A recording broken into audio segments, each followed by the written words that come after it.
पुरी सदर मुख्य चिकित्सालय प्रसूति मृत्यु को नहीं उत्तेजना मृतक होती पुरी सदर शासन दामोदरपुर गाँव गंगाधर परिड़ा झील रोजालीन परिड़ा। रोजालीन 10 तारिख में कन्या संतान को जन्म देते आज चिकित्सा अवहेलार मृत्यु होता अभियोग होती। खबर पाई हस्पिटाल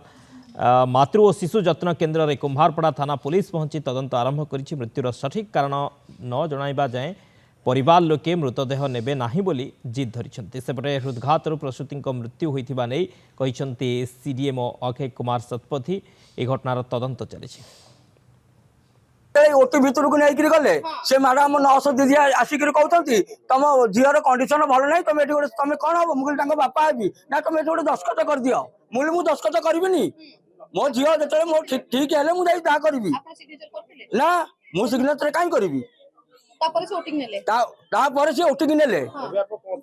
एबे मु चाहूँ मोर न्याय दरकार मो झील दरकार तारिख डाक्टर डेट देइथिले तार टिक अंटा बटा पेन हैला आमे नेकी आसिलु नेकी आसिला बेले सेठी चेकअप गला बेलकु से कहले जे तमे ब्लड नाही ब्लड जोगाड़ कर आमे सिजरिंग कर दबु हमको नॉर्मल करलिबनी ना जदी नॉर्मल कहउछ ताले 4टा पर्यंत अपेक्षा कर जदी पेन न आसिला आमे ताले नॉर्मल करबु कहले ताले 4टा जाय के अपेक्षा करबु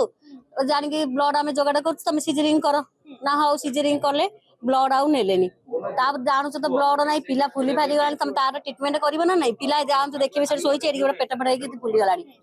किंतु ट्रीटमेंट दिन करिया नाही सकाळे खाली गले कोन सालाइन गोटे इंजेक्शन दे दी पळे आले दीदी माने गला जो प्रसूति आज मृत्यु हो जाती एटा गोटे माने अनफॉर्चुनेटली गोटे घटना हो जाती से प्रसूति पूर्वर गोटे बंचला पिला अच्छी 3टी खंडे आबर्षण हो जाती एटा पंचम पिला थिला तेणु ताकर शनिवार दिन पेट पानी कम थिला बोलिकी आमर सार मैंने ऑपरेशन करते माँ भल थिला शनिवार दिन ऑपरेशन पर माँ एसडीयू रे आमर ऑब्जर्वेशन रही काली भल है वार्ड को ट्रांसफर होता जहाँ आमर जहाँ खबर नहीं माँ टी वार्ड रे बसी बेले बेड उपर बसी बेले हठात तार तले से बेड उपर पड़गला पड़ी मोस्ट प्रोबेबली हार्ट अटैक सकाशे तार डेथ हो जाए आम डिटेल इन्वेस्टिगेशन करूँ इन्वेस्टिगेशन कर प्रकृत कारण कौन आम खोजी बाहर